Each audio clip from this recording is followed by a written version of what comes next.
Este programa tem o apoio da TV Interação, Associação Vida e Trabalho e da Ordem dos Advogados do Brasil, Seção São Paulo.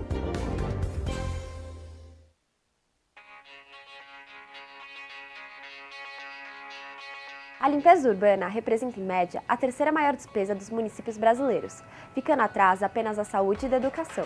Mesmo assim, muitas cidades ainda não têm serviço de limpeza urbanos adequados. E quando os resíduos não são tratados de maneira correta, a contaminação do meio ambiente e da população é certa. Mas como saber se a sua cidade está tratando de maneira correta o lixo? Com o objetivo de avaliar o grau de adesão de uma cidade às metas da Política Nacional de Resíduos Sólidos, o CELUR e a PwC criaram o Índice de Sustentabilidade de Limpeza Urbana.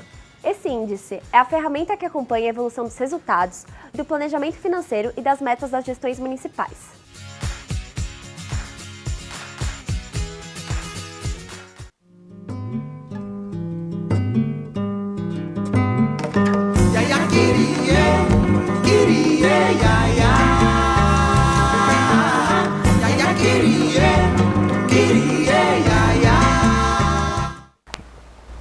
Olá, nova cidade, ideias para uma nova cidade. No programa de hoje, a gente vai tratar um tema que eu já queria ter abordado há um bom tempo pela sua importância, que é o tema do direito ambiental, importante para a vida das nossas cidades e para a vida do Brasil em si. A gente recebe hoje o Dr. Fabrício Soller, que é advogado especializado em resíduos e, no geral, em direito ambiental.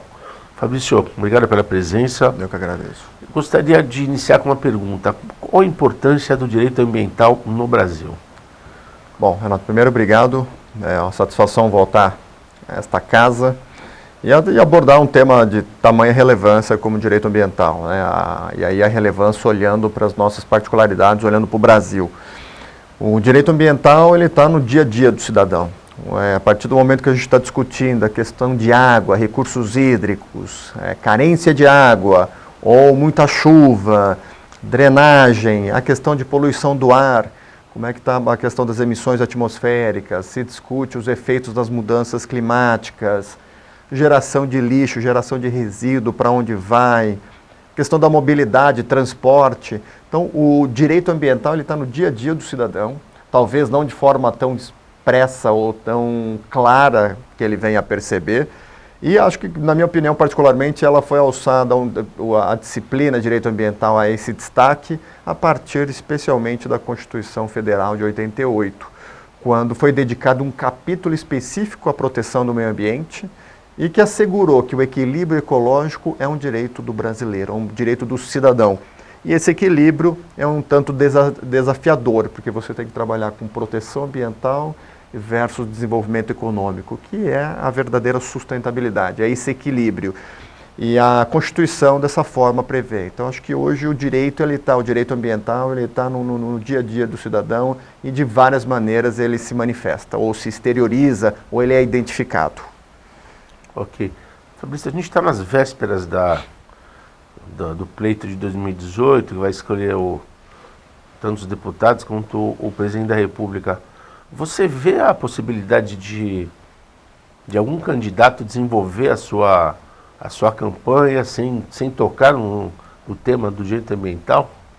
Acho difícil, Renato. Acho que qualquer plataforma hoje eleitoral, qualquer plano de governo ou proposta de governo e de campanha permeia a questão ambiental. Ela está envolvida em questões que tratam de licenciamento ambiental, proteção da Amazônia, eliminação dos lixões, a questão dos animais. Acho que tem inúmeras agendas, a questão de geração de energia, que permeiam qualquer plano de governo. Então, eu acredito que não haja hoje um político ou candidato a um cargo político nessas próximas eleições, agora de outubro de 2018, que vá deixar de abordar o tema ambiental. Talvez a gente identifique variações na forma de abordar. Pode ter candidato que trate de forma mais detalhada a questão de energia, outro que venha abordar mais o agronegócio, outro que venha tratar mais das cidades sustentáveis, mas de toda maneira eu acho que é tecla comum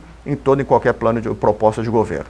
Agora, Fabrício, a gente teve, alguns meses atrás, aquela tragédia de Mariana, lá do rompimento da barragem e tudo mais. Existem várias opiniões a respeito da causa, né? Já dizem que aquilo já era uma tragédia anunciada e alguns dizem que foi falha do aparato fiscalizatório. Afinal, o que ocasionou aquela tragédia que fez o Brasil famoso aí no mundo inteiro? Olha, é bem difícil. Eu vou falar, Renato, na verdade, não como parte do processo, né? Na verdade, apenas pelas informações que circundam sobre o acidente de Mariana. Não há ainda uma identificação, uma causa confirmada. Ou foi por falha técnica, falha de engenharia, problema na barragem, questões de fiscalização.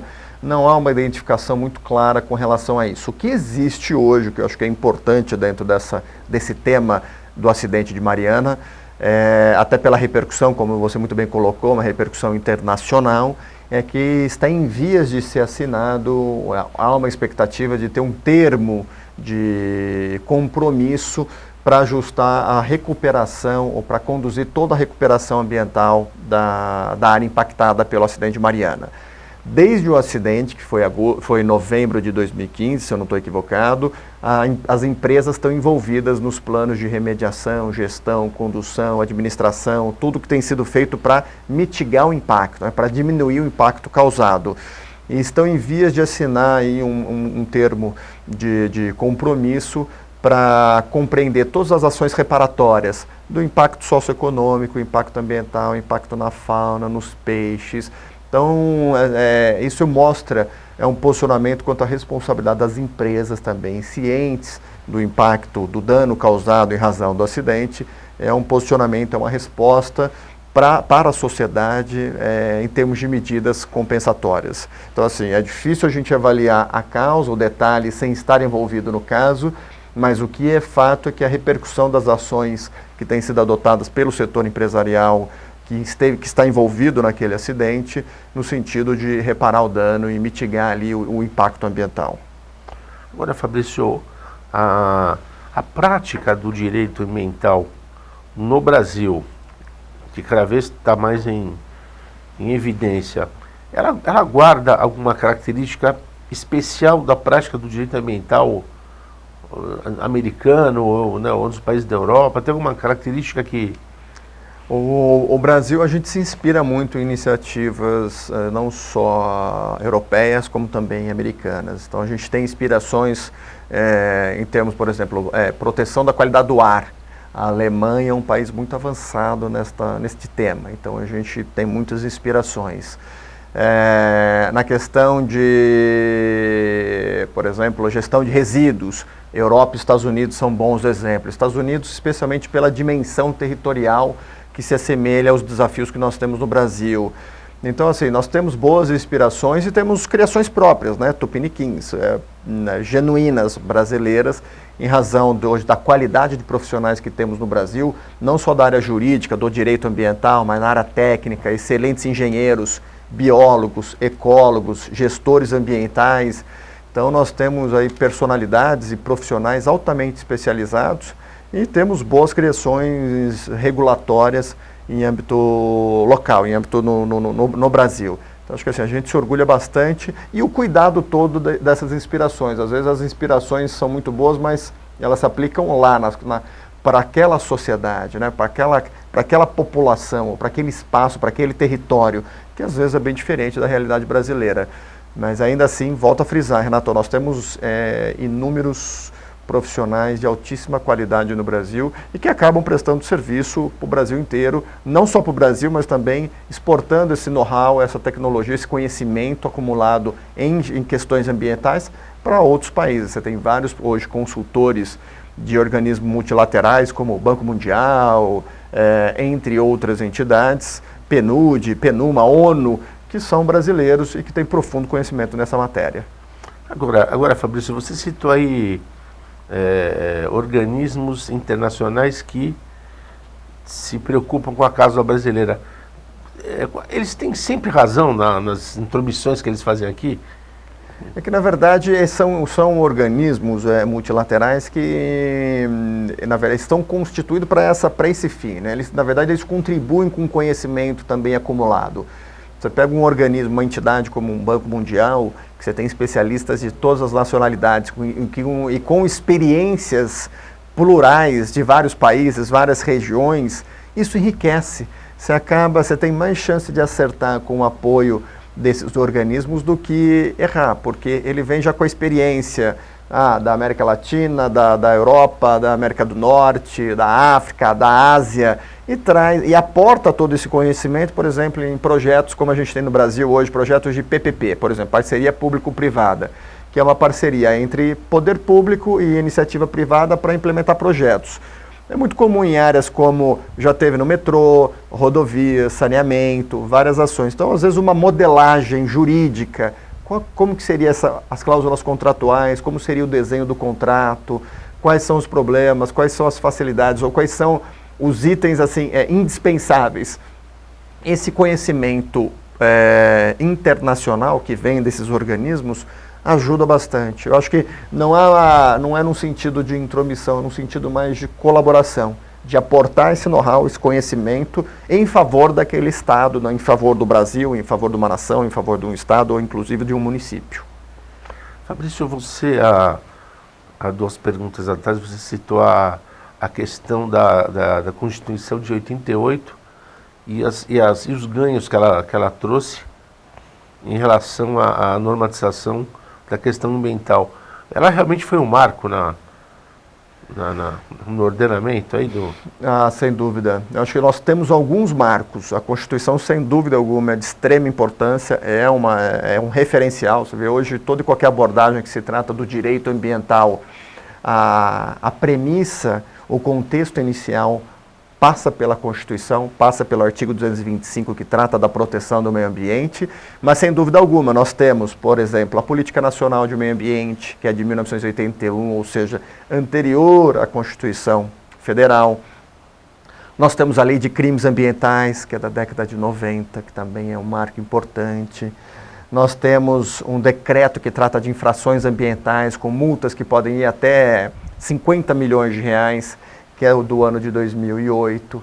Nós temos a Política Nacional de Resíduos Sólidos. Então nós temos um conjunto, nós temos a política de recursos hídricos, que também é da década de 90. Então, assim, nós temos um arcabouço regulatório, Renato, assim, bem robusto. Temos um conjunto legal assim, de normas, leis, decretos, portarias, resoluções, bem consistente. E toda e qualquer norma, tanto as que vieram após a Constituição, como as que foram publicadas antes, tem como um farol, como uma diretriz máxima a nossa Constituição. Então, eu particularmente a vejo como a base, está sedimentada a agenda ambiental no Brasil em razão da nossa Constituição Federal. Agora, Fábio, a gente está vindo de uma situação econômica recessiva, e agora se fala que o Brasil vai crescer aí, sei lá, 2%, 3%, nesse próximo ano. O crescimento econômico, ele se conjuga com o direito ambiental? Eles são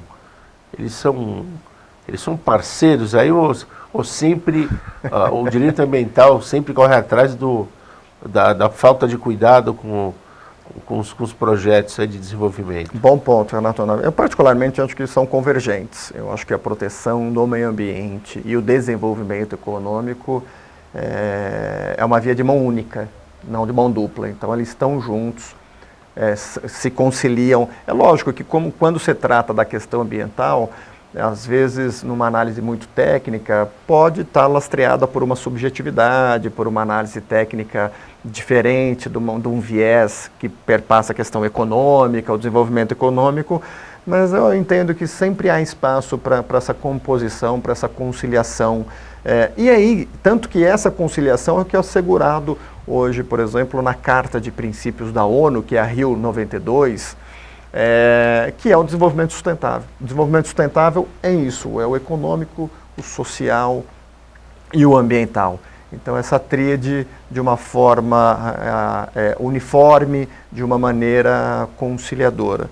Então, eu acredito que sim, a gente vivencia uma harmonia, não obstante problemas que naturalmente acontecem de controle ambiental, que às vezes não são suficientes, às vezes uma análise técnica também muito rigorosa, não rigorosa, mas no sentido que talvez permeado por uma subjetividade, numa análise aqui e acolá. Então, assim, diferenças existem, mas particularmente eu entendo que predomina a convergência das duas agendas, proteção e desenvolvimento. Agora, Fabrício, você acha que, no geral, o brasileiro já adquiriu assim, uma consciência do problema ambiental? Como é que você vê isso? Eu entendo que é um processo, né? Um processo de amadurecimento, de conscientização, de informação, até porque os temas que estão permeando o dia a dia do cidadão está atrelado à questão ambiental. Então isso o faz refletir, avaliar, agir de forma responsável. Mesmo a questão, questões simples, a questão do transporte, da mobilidade, deixou de usar o carro individualmente, usar transporte público, usar bicicleta, que é algo que tem crescido também na cidade de São Paulo, a questão do recurso hídrico, da água. Então, o sujeito imaginar que pode não chegar água à sua residência no estado de São Paulo. Então, são questões que vão deixando o cidadão mais vinculados, ou mais alinhados, ou mais estreitos com a questão ambiental. E, paralelamente, você vem a questão da capacitação. Hoje, cursos de gestão ambiental, direito ambiental, gerenciamento, engenharia, são tantas áreas que têm uma interface direta com a questão ambiental, que hoje é praticamente difícil que um cidadão não saiba do que nós estamos tratando. Seja falando em meio ambiente, sustentabilidade, seja por uma discussão que foi feita em âmbito acadêmico, em âmbito escolar, ou na vida profissional do cidadão, né? Então, acho que hoje a conscientização ela tem crescido e essa é uma boa notícia. Não tenho números sobre o tamanho dessa conscientização e desse envolvimento com essa agenda, mas estou certo que é crescente, que de anos, ou talvez na última década, tem crescido de forma razoável. Agora, Fabrício, a gente tem recebido assiduamente o Dr. Márcio Mateus, o presidente do Celur, e ele sempre bate na tecla da questão dos lixões. Então a gente aprendeu que os lixões, a extinção deles está prevista desde a década de 50. Quer dizer, são 70 anos que já existe essa previsão da extinção dos lixões, a substituição por uma metodologia ambientalmente correta. Agora, por que isso não vinga? Por isso, é uma coisa tão importante, os prejuízos que os lixões trazem para a saúde em geral do entorno, a questão do lençol freático, quer dizer... acho que esse é um ponto, assim, inconcebível hoje você imaginar em 2018 a gente está tratando de operação de lixões no Brasil, né? Imaginar que 45% de tudo que é gerado dos resíduos e rejeitos do lixo gerado no Brasil vai para uma disposição inadequada, em sua grande maioria, para os lixões. Então, assim, e de fato, desde a década de 50, com o Código Sanitário, e aí, nós acabamos de conversar aqui, nós temos a Política Nacional de Meio Ambiente de 81, Constituição de 88, Lei de Crimes Ambientais de 98, e ainda assim tem lixão. A Política Nacional de Meio Ambiente estabeleceu um prazo de 4 anos, olha, 4 anos, vamos ver se a gente encerra. E a gente está aqui discutindo ainda o que é inconcebível. Eu particularmente entendo que a melhoria na gestão dos resíduos, com a eliminação definitiva dos lixões e utilizando-se, por exemplo, tecnologias ambientalmente licenciadas como um aterro sanitário, passa pela sustentabilidade econômica e financeira do serviço, ou seja, cobrar pelos serviços de limpeza urbana e manejo de resíduos. Então, o cidadão cobrar de forma individualizada. Grande parte hoje dos... Uma taxa. Uma taxa, uma tarifa. Cobrar de forma... Como cobra água e esgoto, cobrar o resíduo, sim, cobrar o lixo. Essa é uma forma. Os órgãos de controle têm que atuar, os órgãos ambientais tribunais de contas, ministérios públicos. Os gestores públicos têm que entender a problemática que isso causa. Isso é problema de saúde pública, pô. Isso é poluição do solo, poluição da água, questão de doença, dengue, chikungunya, zika. Nós estamos falando de saúde. Isso é prioritário em qualquer administração. Então eu acredito que assim, tem um rol de medidas que precisam ser adotadas, os órgãos de controle atuando, os gestores públicos entender o papel deles com essa agenda, para ver se a gente tem uma perspectiva real de que o lixão vai acabar. Não estou falando nenhum absurdo. Então nós temos que eliminar os lixões. Entendemos que isso passa por uma gestão regionalizada, não significa que todo município tenha que ter um aterro sanitário, mas que haja uma cooperação, uma parceria entre os municípios. Não precisa ser por consórcio, pode ser uma cooperação para que encaminhem os resíduos, os rejeitos para um aterro devidamente licenciado. Então, acho que assim, tem algumas medidas que podem ser adotadas. E particularmente entendo que talvez isso ganhe um reforço, ou tenha um reforço com os órgãos de controle. A lei por lei, nós temos aí, como você muito bem apontou, desde a década de 50, e particularmente, eu acho que a lei de crimes ambientais é um marco, porque é crime, né? Mandar para lixão é crime. Então, acho que você tem a lei de crime, você tem a penalidade que pode ir até 50 milhões. Eu acredito que com os órgãos de controle atuando de forma coordenada também, órgãos de controle, tribunais de contas, Ministério Público, a sociedade se apropriando do tema também, eu acredito que a gente consiga vislumbrar aí melhores ambientes, que a gente não precise de mais 70 anos para acabar, que a gente possa, num curto espaço de tempo, ter pelo menos uma expectativa de que, pô, sei lá, em 5 anos dá para acabar? Vamos acabar com isso? E não postergar por postergar eternamente, como a gente vem assistindo no âmbito regulatório. Ok, programa de hoje, entrevista Fabrício Soller, advogado especializado em resíduos em direito ambiental. Fabrício, o nosso tempo está se esgotando. E aproveitando essa última pergunta, a coleta ela exige altos investimentos das empresas que se propõem a fazer o serviço. Para você, eu estive visitando o aterro de Caieiras, quer dizer, uma tecnologia absurda que tem ali. E ao mesmo tempo a gente sempre convive com atraso de pagamento, com tentativa de alteração de legislação. Isso não atrasa o desenvolvimento de uma tecnologia e até para a gente pensar num dia em chegar numa coleta seletiva, isso aí não bagunça o meio de campo ali? Sem dúvida, sem dúvida. O próprio setor, se eu não estou enganado, fez um levantamento, assim, os valores, a dívida do setor de limpeza urbana é um coletivo de bilhões de reais. Né? Então você tem aí a obrigação das empresas de manter a cidade limpa, executar o serviço, e aí você tem a dificuldade do poder público municipal em realizar a contrapartida, né? Pagar pelo serviço prestado. E isso, acho que volta ao tema que nós falamos rapidamente, é a questão da cobrança, Renato. Acho que assim, particularmente, se não tiver uma cobrança individualizada, porque hoje o que acontece? Se cobra, mas talvez não se cobra de forma clara, e que o cidadão saiba o quanto está pagando. Hoje o valor, em regra, está embutido no IPTU, então o cidadão não sabe que está pagando pelo resíduo, mas está pagando.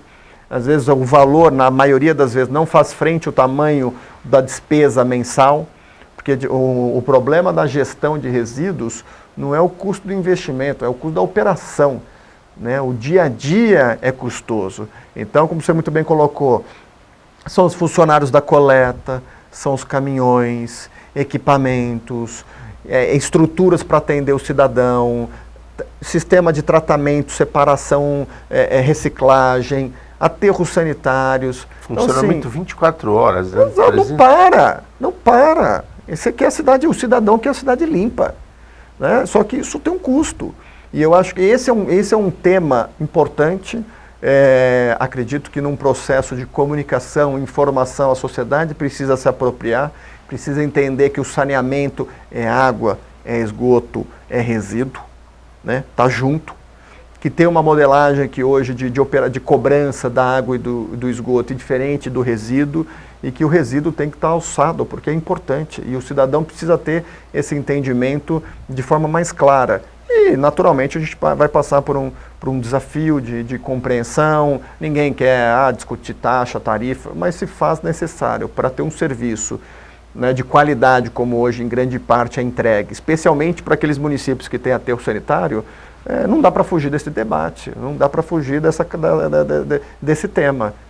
É indigesto, porque olha, questão política, tal, desculpa, mas é algo fundamental para uma gestão responsável do município. Para a gente tratar num conceito que está hoje, que permeia as discussões hoje em termos de planejamento, que são cidades inteligentes, né, cidades sustentáveis. Para que isso aconteça, nós temos que ter uma sustentabilidade econômica e financeira que permeie os serviços públicos de forma geral, não só resíduos, mas todo serviço público associado ao que é disposto ao cidadão.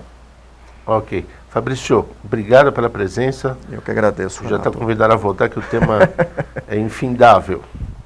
Eu que agradeço. Obrigado mais uma vez pelo convite. Tá legal. O programa Nova Cidade volta na próxima semana.